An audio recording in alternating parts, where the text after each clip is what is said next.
Hey everyone, welcome to another edition of the Buddy Study Group for Worksite Solutions. And I think when we have done sessions that have compared two carriers that are in kind of similar sectors or compete for the same sort of business, they've been pretty valuable sessions overall. And the two carriers we're going to compare today, given that our most recent one was Allstate versus Transamerica, kind of our small group specialist carriers.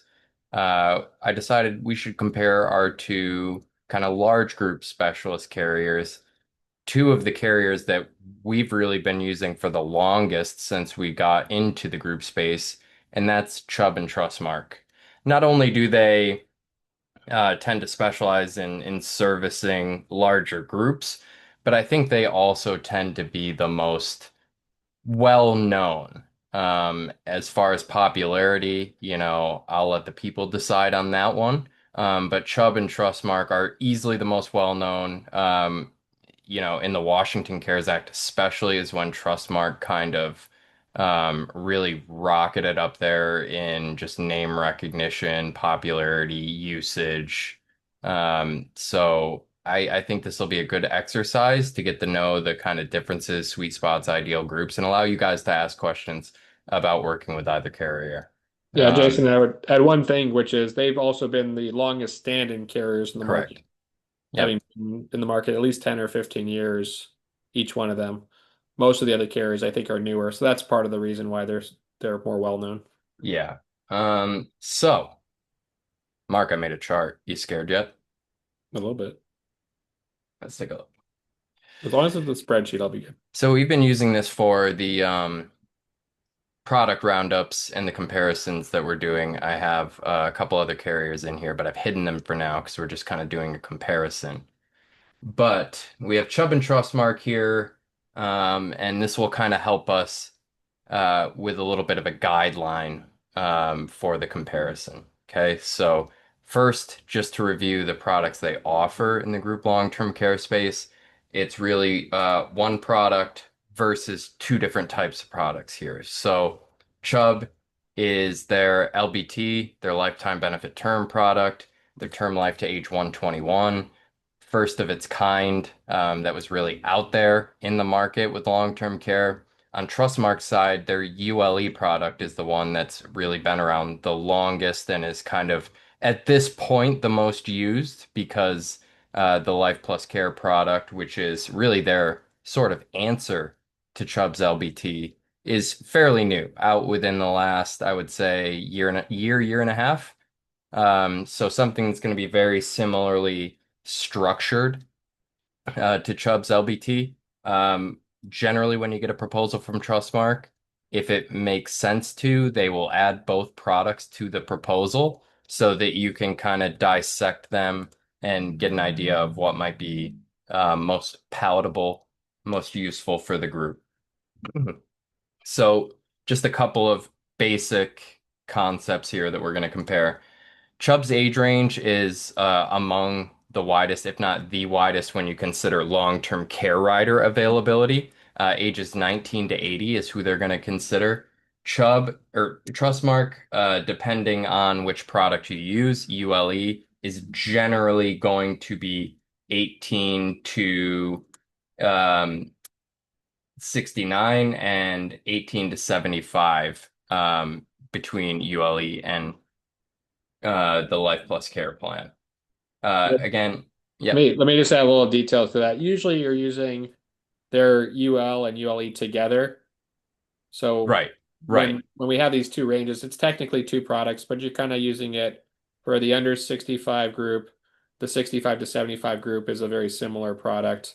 So when we're talking about it, it's more about what the product does, not what the name of the product is as much. right, right. It's yeah, all-encompassing sort of metric here. The unique thing about Chubb, and I think in some cases a very nice advantage, is they will actually offer long-term care up until that age of 80. Now, there is a cap and there is simplified issue underwriting once you are above age 70. Generally, you're restricted to about $50,000 face amount. But for groups, that either skew a little bit older or I guess better to say have a few outlier employees who are over the age of 70. Chubb is a really nice place to be able to look. Trustmark, there is a good amount of variance.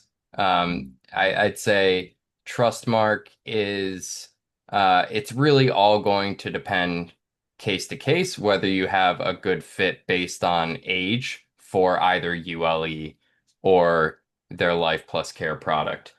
Life Plus Care really brought the advantage of being able to help out those above age 69, really 70 to 75. But there are some caveats. Generally, for those over age 70, there's not going to be extension or restoration, but you could still see some long-term care benefit there.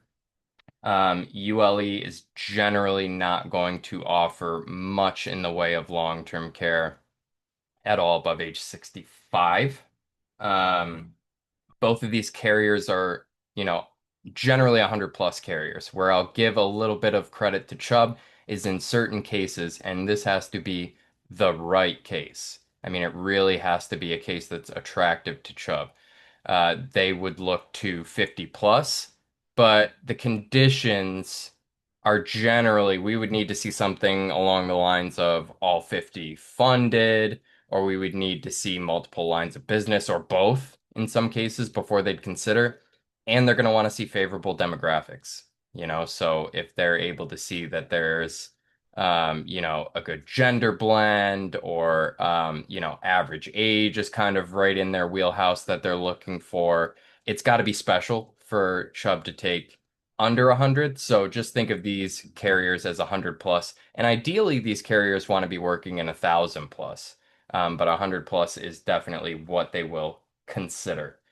App minimums are really going to depend group to group, so I kind of left these blank when we use Transamerica or Allstate. We are talking very specific app minimums, 5 for Transamerica, 6 for Allstate. This is generally going to depend on what underwriting comes back with, and they're generally percentage based because they're, again, dealing with larger groups. They're going to deal with a percentage of participation as opposed to an app minimum in most cases. Um, so generally, I don't know, Mark, what would you say we see on average? I would say, depending on the group, it can range anywhere from 5 to 15%. Yeah. Yeah, that's typically 10 to 15% is kind of their expectation, which is only really realistic, I think, with most groups with employer funding. Yes. And with And large, very, very, very large sample sizes, right? mhm. Um, so, employer funding. Trustmark, I think, is starting to become, I guess, a bit more habitable for employer funding than I guess maybe we previously thought. They do their employer funding through a salary gross up, which means if you are going to fund a long-term care plan for an employee, you are essentially going to be bonusing them or increasing their salary proportionate to that premium or the percentage of premium you agree to fund. Actually, Trustmark brought us really for the first time a different sort of employer funded case where we had, I think it was a kind of like global construction company, and they actually agreed to fund 30% of an eligible employee's purchase of a plan. So I thought that was pretty cool seeing the flexibility there. Um, Gross up and list bill employer funding are both fine. Um, just to know the difference there. Mark, do you want to go a little bit kind of deeper into thoughts on not Sure. only kind of gross up versus list bill, but also just the employer funding strategies, willingness, receptiveness of each? Hmm. Yeah, most of the employer funding is about getting participation and engaging and increasing the voluntary participation as a result of that, which we always see happen. Usually it's not about tax deductibility, like it might be on the individual side. So when the employer is paying for it, usually they're using, kind of effectively after tax dollars, and the employees, don't necessarily have imputed income and have tax-free benefits. There's some variations on that theme, if you guys are familiar with permanent life insurance and doing 162 bonus plans. The other way to do the billing, though, is to have the employees all voluntarily purchase the policy and have the employer reimburse them like that bonus concept, which essentially means that they're paying the employee a bonus, which is compensation and therefore tax deductible. And that is effectively the employees paying tax on that extra compensation. Doesn't change the tax-free benefits, but that's the kind of the salary gross up concept. You can even pay the tax for the employee. Sometimes they call that a double bonus. Some of the carriers have different words, terms for that. But it just has to do with how it's, enrolled and administered. Are you going to have the employer have a separate bill from the employee voluntary? Are you going to have it all be paid voluntary and have the employer essentially pay back the employee? And that's what that salary gross up means. And it's going to differ depending on what the employer's goals are with it. But the bill concept, I think, is more natural, straightforward, understandable. So we tend to And prefer familiar, that as right? people. Yeah, so To we most prefer that. HR. Correct. And then they don't have to do extra work, essentially, which again, HR is very concerned about what do I have to do to support this amongst my many other jobs because they play a lot of different hats. And the easier you can make the administration, the more likely HR is going to push for this and help you win the case. So it really is hitting the easy button, and that's what we also focus on is how do you make something that can be complex feel simple? And one of the ways to do that is to make this, as intuitive and administratively simple as possible. Yep. So, long-term care acceleration, you're going to see pretty much the basics here when we're comparing LBT and ULE. They both are a straight 4% acceleration of the death benefit for long-term care. But what Life Plus Care added, which we don't see very often, is a 2% acceleration if you'd like to use informal care. Now, many of these carriers are in the group space utilizing an indemnity benefit, which as long as you are able to prove loss and that you are receiving professional care, you can do whatever you want with your benefit. A little bit different than a cash indemnity. This 2% acceleration for informal care is a little bit more like cash indemnity. If you would like a family member or friend or somebody close to you to take care of you, you can take 2% instead of 4% for those purposes. So just a little interesting comparison and just a feature to highlight for Life Plus Care is it's kind of first of its kind that we've seen in the group space. So actively at work. Trustmark, I kind of kept it general because it can vary. Chubb generally sits at about 30 hours, and I'm not going to belabor this particular cell because a lot of the times, if the employer has a certain actively at work or certain eligibility for benefits standard, the carrier will generally meet that. They're not going to, um, focus so hard on how many hours a week is this person actively at work many times if there's a preference from the employer. They want to make it fit in with all their other benefits. At the end of the day, it's not a huge deal or a huge argument to be able to change most of the time. So if you get 30 and they need 20, you're generally going to get 20 when you're negotiating this with the carrier, especially when it comes to actually speaking with the employer and carrier at the same time. But then spousal coverage is also pretty interesting between the two.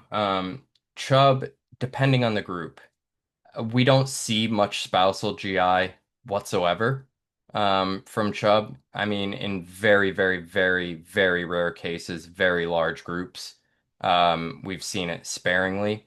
But generally, you're going to end up with modified guaranteed issue, which is a couple quick health questions, or simplified issue, depending on the group. I would say Chubb, the offers they come back with in many cases across the board, um, tend to vary a bit. I notice they're not always just kind of chucking out standard offers. You can see some really interesting combinations. But Spousal coverage is available. Um, MGI or SI underwriting, we don't see much GI. So ULE is kind of the same story. We're going to see modified guaranteed issue or simplified issue with ULE. Um, Life Plus Care is another really interesting case study. This product is not really like many I've seen out there. Life Plus Care generally offers, I would say, up to 20,000 of face amount guaranteed issue for spouses, which is not in and of itself uncommon. Generally, it's 50% of what the employee purchases, very similar to LBT, up to a max of 20,000 death benefit. Okay. This obviously depends group to group, but Life Plus Care generally doesn't offer any MGI or simplified issue. So spouses do generally always have a guaranteed issue amount that they can purchase. But in many cases, it's not going to, um, how should I say this? They're not going to have access to anything higher than that GI amount. Um, and then for plan designs, small group, I kind of take anywhere from 100 to 2,000. Plan design for large groups, generally categorize this as 2,000 plus. And Mark, I know we have, all sorts of ins and outs on this one. Every group is different.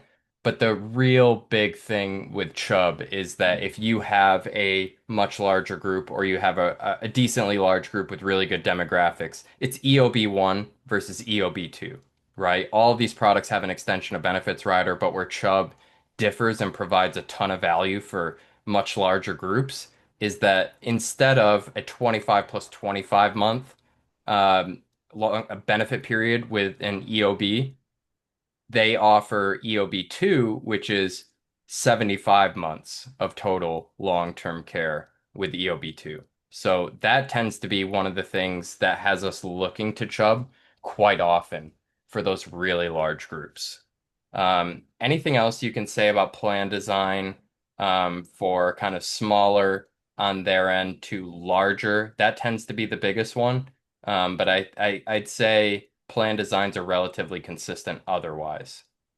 Yeah, and it's really a lot of it's underwriting discretion, like Jason, like you said. So there's always the ability to ask for certain groups. Like if you're getting a lot of employer funding, it's much more likely they'll give you a higher GI limit to support, paying for a higher GI amount for, various executives, for example. So don't like assume that this is, black and white. You have to follow these rules. Just understand what the standards are, or in our case, sometimes they're preferred underwriting offers that we've pre-negotiated with the carriers. So you're getting access to that, by being a part of the buddy community. And then if you have a special situation, they'll go up to a higher amount for a larger group. Well, would they make an exception and treat your smaller group like a larger group? Um, I think there's pros and cons too to each of these factors. Whether you have a longer benefit, 75 months, maybe it's priced more cost effectively, right? It's going to look well on the benefit buddy, like the leverage calculation. Whereas, you're looking at the monthly benefit, and we all know when we compare to the cost of care, we're looking at that monthly benefit. That might look more attractive from a Trustmark. So those are the kind of things that, you want to strive for. I also say that because this plan is a little bit more like getting a starter plan, getting something affordable than an individual comprehensive policy, don't get too stuck on the GI maximums because Yep. people actually have to buy it and pay extra money to get those extra benefits. And the average that the carriers see probably is like a $50,000 face amount. They're not even seeing people doing the maximum GI to begin with. But given the group characteristics, like their average income levels, their desire for the product, you will find, a fair number of people maxing out the benefits as well. But you have to like really make sure that if you're asking for it, you're going to be able to take advantage of it. Otherwise, spending a lot of time going back and forth if it's not really going to get utilized in the first place. So And a just good example of that is employer funded cases, right? If the Mhm. employer is funding and getting them started with, a certain amount of GI coverage, that's where you would want to potentially look at a higher GI limit if you can get it, because there's less for people to have to purchase on their own to hit that ceiling, right? I think those are the cases where that comes into play more. But again, like you said, average incomes, certain things about the demographics could, or the just the employer's relationship to long-term care in general, may have people wanting to purchase more. Now with Trustmark, we actually do see quite a bit of um, changes in the underwriting limits when it comes to the size of the group. So for smaller groups, we're going to see generally 125K. Again, this can all vary. And like 150,000 for the ceiling of simplified issue, extension of benefits, and restoration of benefits, which is generally 100% restoration of the death benefit. Um, for larger groups, we generally see about 200,000 guaranteed issue, 250,000 modified guaranteed issue, so two health questions, 300,000 simplified issue. And that's really going to make Trustmark in this case, if you're working with a group that gets this sort of offer, really second highest as far as benefit ceilings offered next to Transamerica, who of course goes all the way up to 500,000 for simplified issue. With extension and restoration in here makes for some pretty handsome benefits. This is what we generally see for ULE. So just wanted to kind of give you guys a little bit of the kind of major pieces for each carrier. Happy to take any questions on this. One other note that I want to make is really, I mean, without this chart, we can kind of discuss this, but a couple of product mechanics. Um, with Chubb, their restoration is generally going to be capped, their restoration of death benefit. So generally they're doing something like we will restore 50% of your originally purchased death benefit up to a max of 50,000. We see that pretty regularly. Trustmarks tends to be a bit more just we will restore your death benefit 100%, should you exhaust it all for long-term care or exhaust some of it.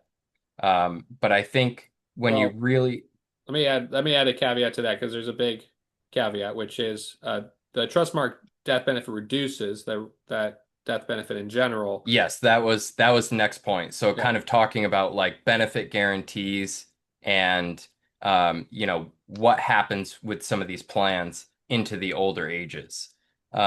So generally with Trustmark plans, this is Life Plus Care and ULE.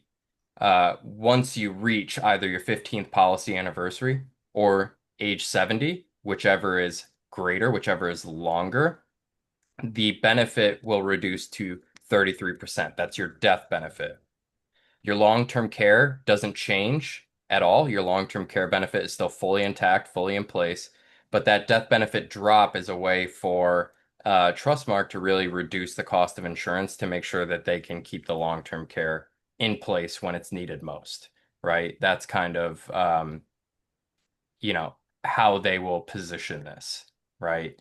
Um, Yeah, any other, I think in effect though, the way to think about it is, to your point, Jason, is you want to save your money if you're buying this primarily for long-term care by not having the life insurance benefit in the future. That's a positive from a consumer perspective, and I think it's important to educate on that because it does feel like you're buying more of a long-term care policy when you do it that way.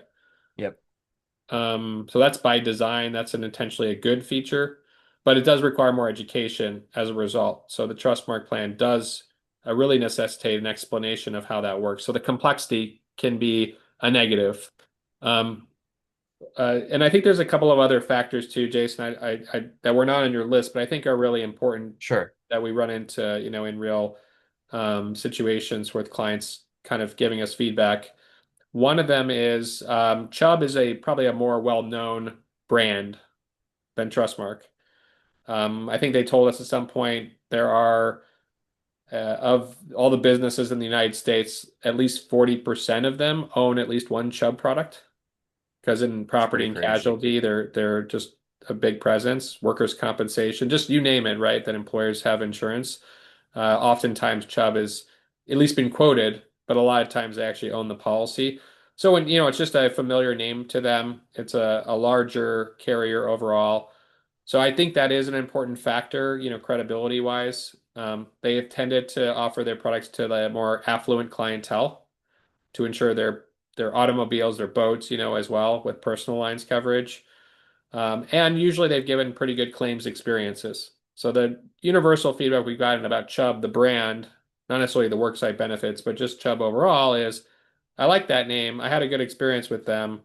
And they feel like a higher end type of company, if you will. Yeah. Not that Trustmark is not, but Trustmark is more in that niche, more blue collar, right, gray collar types of clients. So you'll Yeah. run into that. It's just the practical reality of our insurance world, right? That sometimes it's easier to talk about the carrier, if the client is already familiar with them. I would also say that Trustmark has a pretty impressive degree of dedication to long-term care and the long-term Mhm. care story. That's one thing that really kind of works in their advantage from speaking to a client perspective, right? A potential Mhm. client. Trustmark has done a number of things to kind of Right. prove their dedication to the space. I mean, number one, not just shrinking away with all of the business they hoovered up in Washington State as part of the Washington Cares Act is one of them. They actually doubled down and started doing a lot more in the long-term care space, including releasing a new product, but also, the addition of the Care Loop service, I thought was pretty interesting as well to kind of try to marry the policyholder to caregiver sort of, unification. I think that's, you know, it might be a small thing on paper, but to people who work in long-term care every day and are trying to explain what's so good about this carrier to a client, I think that's actually a bigger deal than most would give it credit for. I agree entirely. Yeah, I would call Trustmark more of the long-term care carrier on the worksite side, not only as the market leader historically, although Chubb is quickly catching up, growing very fast, year over year, but also the experience matters when it comes to implementation and service.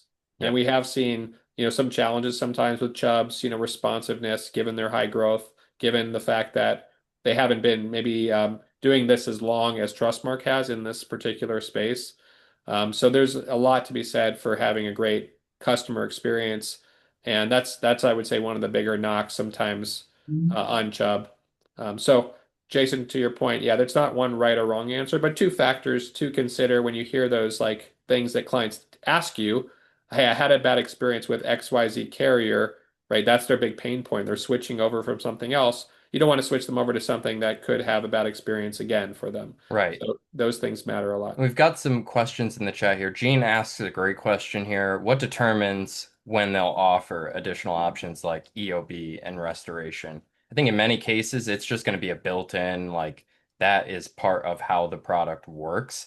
And Jeff, to a degree, you are right. State restrictions can affect availability of those riders, and that is probably the number one thing. But otherwise, it tends to be built in. It's just a question of in Chubb's case, is it going to be EOB1 or EOB2 that's offered or asked for or able to be obtained?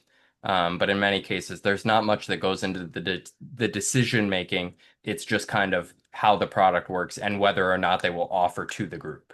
But Mark, if you have anything to add there, yeah, feel free. No, I agree with you and Jeff. And if you screen share Product Buddy, it's probably a good time, to kind of show that because what we did with Product Buddy is we took that state availability chart for every carrier that, is one of those top four carriers, including Chubb and Trustmark. And we basically said, hey, if you select the state, we will show you where they have filed and approved the extension and the restoration. So you don't have to go searching it or creating your own grids for it. It is kind of hard to obtain, but once you have it, you'll see in that bottom right corner, that's the case highlights are always, is it a true LTC rider? Does it have extension? In this case, not available, you'll see, not in bold. Restoration of benefit not available, and that's just for New York. So it helps you kind of guide you when those nuances come up. They're not the be all end all. Obviously, it's a great factor that makes it more long-term care that, LTC rider and that extension rider. But you have to be more holistic. If the client's getting 25 months instead of 50 months, again, there's still something that oftentimes is worth moving forward with. So don't get too stuck on just that factor. That might just be something that differentiates one option from another. If you're in a state that has a lot of different carrier options, you can use that as a way to kind of put them at the top. 100%. And then let's see. David had a question of the caregiver tie-in with Chubb, or that's actually with Trustmark, David. It's called CareLoop, and let me see if I can get that announcement screen shared to give you an idea. Um, let's see. It's really to help policyholders. Essentially, their one quick spec on it is helping policyholders navigate long-term care. Really helping tie in being a policyholder to needing care, right? So often we hear, especially, in the group spaces, like I don't know what to do. I know I need some form of extended care, but I really have no idea what I do next or who I call, how to activate my claim. Like, what are these things that I need to do? And in many cases, we've heard of group carriers, actually the way they price their products, they hope people lapse and, never end up utilizing their benefits. They're baking in some of that. But Trustmark is actually leaning into helping people utilize their plans um, to great effect if they need extended care. And that's something we haven't really seen from other group carriers. It's not something we see very often with even other long-term care carriers. I mean, you hear about claims concierge with One America and a few other carriers. I would like you to think of it as very similar in that case. Yeah, and, Uh, and this is not a static market. It's fast moving, dynamic. They're trying to one up each other, right? They're coming out with new products and new features quite commonly. So there's rumor that, Chubb's going to come out with a new product, right? For example, I heard they just released a product in New York July 1st, yep. so and we don't even have that in, kind of our product information yet because we're still trying to see, okay, what does the quote look like? What are the features on the product? So it wouldn't surprise me if they continue to look at each other since they are kind of neck and neck, leaders in this space. If one does it, expect the other to be working on something similar. So quite likely, 6 to 12 months from now, this study group will be redoing it and we'll get a little bit of different answers as they've expanded. Yeah, I mean, we're still seeing fierce competition in the individual hybrid long-term care space because that's kind of a story we've told for a while. If everything kind of looks and works relatively similarly, it's going to be other add-in benefits, riders, or cost that the carriers are really going to compete on, right? And there's a lot of one-upsmanship that really starts to go on between the carriers if everything else looks similar and you need to stand out in the market, right? Or um, look the most competitive on a spreadsheet. So it'll be interesting to see where this goes. Obviously, we're in like, the first batter of the first inning of this baseball game of group long-term care. It's still very early yet, so there's a lot still to come, not only with new carriers coming in, new product types coming in, but just competition between these carriers as everything plays out empirically. Any other thoughts on just comparing these two plans, Mark? I think, non-employer market is another quick thing to touch on. I would say um, neither are really falling over themselves, Trustmark especially, to take many traditional non-employer groups, right? Trustmark, I do know they actually are friendly to unions because Trustmark itself was formed kind of around the railroad unions. That's kind of like one of the stories they lean on. Chubb, we've done some very nice association enrollments for and are receptive to other types of non-employer business when it's the right case. But I don't think either are really gung-ho in many Yeah. cases. I'll add other thing, because non-employer is such a broad term. True. The closer they are to an employer-employee relationship, the Yes. more warm they're going to be to it. Hmm. So if you have a PEO, if you have a benefit cooperative, those would be considered non-traditional employers, but very commonly their, employees affiliated with them are receiving benefits, just like an employer would be. So I would say you more likely can get offers from both carriers on anything that's like a PEO, a benefit cooperative. You're going to have to go through a more of an underwriting process though to kind of vet it out. And generally, you're going to be focused on larger groups there. True associations, which require a different set of filings, to Jason's point, much harder to get approved.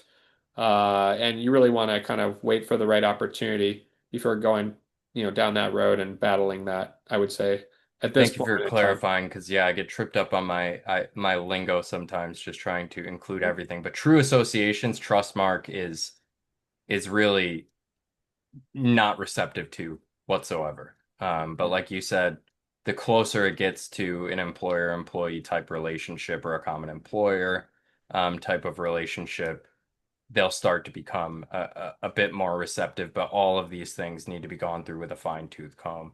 Never hurts to ask, right, about your specific opportunity. The worst thing that'll happen is they get back to you within 24 hours and tell you, not here, right? So it's always worth kind of exploring. I would sort of give Chubb the edge on receptiveness there, just maybe because of our history with having a number of opportunities approved there. Mhm. Another kind of related space, which we've done a lot of, especially recently, is multi-employer.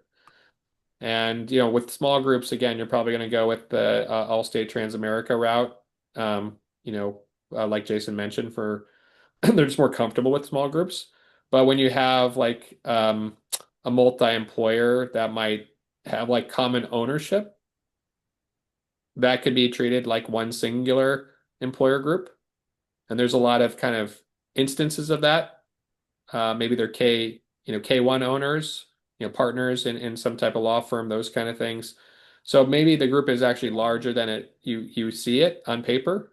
Right. So it is important to kind of ask those questions, because really it's more of a risk. They're thinking risk and they're thinking regulation. Do the underwriters like the risk? You know, do they see the value in investing in this? Because they have a lot of costs, to doing the association filings, for example. And can they do it from a regulatory perspective? Meaning, if you cite us in a particular state, is the Department of Insurance going to be frown upon who's eligible for that particular offer? So if you can check those boxes with risk and regulation, then you can see it's a good case, and you can present that to the carrier and get the offer approved. Yeah, Lynn, you have a question?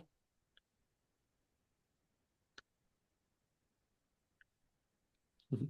Would that be like franchises? That could be another perfect example of a group that the employer will consider. But again, it's a non-traditional employer. So I'd put it in that category. And I would run that RFP by your wholesaler to see how likely they are. We have gotten franchises approved, though, from certain carriers. It just Even depends if, on. yeah, they're all owned by Yeah. the same guy, but they have different tax IDs. Yeah, I would say if they're all owned by the same owner, sometimes you can do as one kind of employer situation. If they're separate franchise owners, then you might be able to do a multi-employer offer with separate tax IDs. So Okay. yes, the answer. But you also have to kind of figure out, does it have the right ingredients to have participation, right? Mm, Is there employer funding involved is also still a big factor, there, because it's like working with a lot of smaller businesses. So you can get the some, approval, but it's not going to necessarily lead to a successful case. And the carrier is also going to want to know what your conditions are so they can kind of predict the right. success of it too. So I would say, still same rules apply. If you have employer funding intact, almost every case is a good case in Yeah. those situations. And all voluntary cases are much more challenging, no matter what they are. And the more they're complex, the more you should try to lean away from them. What if they contributed to the management and not the employees? Yeah, we're pretty flexible with the success we see with the carve outs. And just think Yeah. of it as you're doing a higher amount for a smaller group of employees, or the whole overall group, which you'll typically see a smaller amount of coverage for a larger group. It ends up being the same premium, you know what I mean? It ends up being the same kind of Oh, okay. characteristics from the carrier perspective. Maybe risk Okay. is a little bit better, when more people are participating, but I don't think the carriers differentiate because they're typically seeing all voluntary anyway. So any funding looks good, right? Okay. In all Yeah. voluntary world. So it's all right if the owners are Sure. funding it, but and substantial chance cases. Absolutely. Yeah. Okay. Like I said, the more that the employer is invested in it, which funding a big part of that, the more likely you have the right conditions for success, and the carriers will key in on that and have started to understand, and they're getting better at understanding that those funded cases create really good risk for them too. Yeah, I'm looking at some owners and a key person included. Okay, I think it's a great case. And like I said, anytime you have funding, I would put that to the top of your priority Okay. list, prospect Yeah. list. Hey Jeff, what's your question? Thank We got you. you covered. So I appreciate it. So I one of the things that I picked up during this was that Chubb can extend benefits up to 75 months, depending upon the group size, the deal itself, so to speak. I didn't know that. It's very helpful. Just want to understand. So when I look at the extension of benefits, like for instance for Trustmark, if the face value of the policy is 200,000 and the living benefit is 200,000, and then you qualify, you're in a state and they approve extension of benefits at another 200,000. So Trustmark will look at that as like, listen, we're giving you potentially, especially with restoration of benefit, $600,000 of benefit, Yeah. right? Is it the same concept with Chubb? So in other words, they'll do basically 200,000 of living benefit times three. It's similar, but it's not always the same. So Trustmark actually will. You will see um market as like a tripling of benefits between extension and restoration. Of course, you have to have a very specific sort of situation to always utilize that full tripling, right? You need to Hmm. use all of your long-term care, pass away, and make use of the restored death benefit in that case, right? Sure. So just always take that marketing with a bit of a grain of salt. That is like a full utilization situation. Um, Chubb, where they will only differ, is number one with EOB2 for the right group, giving you that 75 months. But their restoration tends to be a little bit more restricted. What we see a lot is, say, they will restore 50% of your purchased death benefit up to a max of $50,000. So their restoration in some cases is not going to be as robust. And From a dollar it can perspective. vary state to state and case by case as well. Yeah, and Jeff, the way to think about that from Chubb, best case scenario, again, hard to kind of all the things to align, but this is how they would promote it too, is they'll probably do like 150,000 face amount, and then you triple that because of the 75 months Right. to 450, and you're getting an additional 50,000 restoration. So it's 500,000 from an original 150. So like three and a half times. That would Yeah, be it like is. kind of the way to do an equal positioning. But the reality is you have to get EOB2 in the first place, which requires a certain group size, right? They have to utilize all 75 months of benefits. So I think it's good to help educate on what the maximums are. That's what the Benefit Buddy tool does too. But it is important to kind of look at the monthly benefit, look at what is like a likely scenario too, so that, we're not, I'll say overreaching Over in like, marketing a yeah, over benefit that's marketing. not Yeah. going to be that common. Yeah, yeah. Yeah. Understood completely. All right, Yeah, that's great. Super helpful. Thank you so much. of course. And just like another note or two on the EOB2, it does come very, very well priced. I think one of the things that you have to think about with the OB2 though, especially since we don't have like any sort of benefit growth. If we start at a smaller face amount and we're say receiving like $3,000 a month, whatever it may be, again, that just being in a position to be able to utilize that whole 75 months is really the reason it is priced the way it is, right? Jason, yeah, can you do me another favor and screen share again? Yeah. And so we looked at Product Buddy, which is in the Buddy System portal. Excuse me. We also have that quick quote, and one of the benefits of the quick quote is you can instantly see, Jeff, those numbers. So this is EOB1, and you see how it's 100,000, 100,000. which turns into 250 with EOB1, right? Doubling for the EOB1 and then the 50,000 restoration. If you scroll down below, it actually breaks it down into the kind of the different components as well in these charts. So if you use long-term care, if you don't use long-term care. So this is a good way to get around the rules, to understand the rules is just go into the buddy system. Scroll up again, Jason. We have the EOB2 there as well. So you'll see that kind of how that changes, right? The total benefits, the 3.5 times. So you see that right here, and also the GI limits are on here. So you see with 100,000, it says GI guaranteed issue underwriting. If you go up to 150,000, you'll see you have that GI as well. Hmm. We Some of gotta, them will probably, yeah, if we have SI, we can add the SI to it as well. But with EOB2, you don't have it. Do the right. EOB1. So, nope, we don't have No, we any. gotta bake in some of those higher benefit levels. Yeah, but Trustmark, the same thing. You can kind of look at how that plays out with the universal life and the life plus care. This is a Hmm. great kind of learning tool as well because you'll be able to see what you saw with the both the doubling of the long-term care, but that extra death benefit is calculated even when it reduces by a third. It shows you that total pool there. So I know that, it's good to kind of like have these top of mind when you're talking to prospects or clients, but this is a great like cheat sheet, right? Yep. And you can Sure. screen share this too with clients, and showing them the numbers is easier than explaining it. One other note I'll make here, as Jason is jumping around here a lot, is Chubb, you'll see the 50-month effect with that insurance multiplier 6.7 times. So for every dollar premium in total, this is how much in total possible benefits you could get. So that's kind of how we use that thought process too, is the value versus the price. If Hmm. you do that with the EOB2, you can see what Jason was saying is like that price of that is pretty attractive. That's why it's going up to 8.1 times. Obviously, you want to make sure you can achieve that before you start presenting to clients, and then you have to kind of walk it back. But I think this is a good way to also kind of put the pricing into that equation because it always is great to talk about benefits, but it always comes down to, well, what is it going to cost me to get Sure. that? And like I was saying earlier, even if you get a higher GI limit, people may not use it because, they just feel like it's too expensive. They Hmm. want more of a starter plan.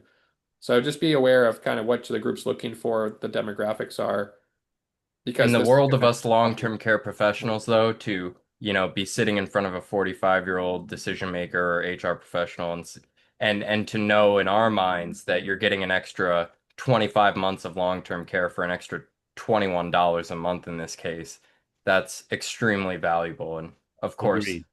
the calculator is programmed not to lie as long as it is programmed correctly, and it is. So, It, you know, it seems the like benefit restoration and extension of benefits are just no-brainers in terms of extraordinarily worth the additional little bit of premium that they cost. right. Yeah, I mean, it depends on how you are presenting it too. I think historically the carriers have presented as a life first product, whereas we and other long-term care Yeah, specialists are, let's focus on the long-term care benefits and life insurance secondary. And from that mindset, absolutely, then you're going to see that it's a no-brainer. But if you keep it simple that way, I think you have more success. I think if you start to muddy it as, well, it's a hybrid, so it's got life, it's got long-term care, and you're trying to cater to different people, gets watered down. People start to compare it to their other group life benefits, I agree I keep which it really is the simple and wrong say, path. completely. good talking point here is to keep it as simple as possible and kind of just be through it. The life insurance is really, in this case, a ticket into the long-term care benefit. That is actually how you access your long-term care benefit and a hedge against never needing the long-term care, right? I mean, that's the two things it does. First Totally. and foremost, primarily, that's how it should really be categorized. Of I appreciate that. Yeah, very good. Yep. course. Great. Mark, I think that's about all I have today. Um, Yeah. And Anything hey, else you let me wanted let to? me let me leave it off with one kind of big picture thing, which sometimes we get lost as we dive in as specialists and get into the nitty-gritty as any of these four carriers that we have, especially in there, and of course there's other carriers now in the market too. Your client would be very successful at getting a great policy for their client. You know what I mean? Like the nuances of the differences are not as important as getting something in place as usual with the insurance. So we can debate. We want to broker it so people feel like they're shopping the market. We're getting the best deal for them. But don't get too stuck on Yes. one option or one carrier. Even if you get comfortable with them, you're going to find sweet spots and opportunities with all of them. And this is not which is better, Chubb versus Trustmark. This is how do you position it when the right case comes along, right? So you're listening for the right signals, you're asking the right questions, and you'll find the client kind of picks their product. I think like it's a magical thing that happens, right? Client starts telling you some things, and you're like, you're a Chubb client, you're a Trustmark client, you're gonna really say Mhm. that to yourself, and just go with that best fit because that ultimately is what you're gonna have success with when you get to the enrollment part of the process too. If you're trying to like force something because you have more familiarity with something, that's where you can run into issues where you can get competed against too from other brokers that do present the other option. So just be open-minded and, understanding that, the decision the client makes is usually the right decision Right. for themselves when they pick that product with their answers to your questions. 100%. And I think Product Buddy is a tool that will help you kind of understand how to match, what the client is saying and who the client is, to some great options. But we're also, breaking ground on a few other tools that are going to really help you through this part of the process as well. When you really get granular and take a look at the census data, we're going to work on making that process really easy as well. And it's amazing once you get a system down for really making sense of the census data at a high level, how much more clearly and quickly the right carrier or the right option or the right plan design will present itself to you. So Mhm. stay tuned. We're working on a lot more in that department as well that I know everybody will find very helpful. So super quick follow-up question. Gentlemen, to your knowledge, Chubb doesn't have any kind of an equivalent currently to Caroloop. That is correct. Yes. Again, we hear rumors that they're considering something like that. So that's why I say probably no today, but 6 months from now could Right. very well Well, have they're something. they're always doing this, right? Catching up to Yeah. each other. So yeah, Yes. yeah, Yeah, and makes sense. even Carrier Loop is brand new. Yeah. Like I think they launched it or announced it like in March or something like that, Right. just a few months ago. Caroloop's super impressive. And Yeah. on a side note, their number one request for services that the Caroloop professional caregivers get Mhm. is for childcare services. Help me Mhm. find a quality, affordable, childcare solution because of this whole sandwich generation thing. And when you're having a conversation with an HR representative, that can resonate quite a bit because based on the Big demographic time. of their organization, they have a lot more people now. I mean, elder care is Right. obviously important and it's part of it. Right.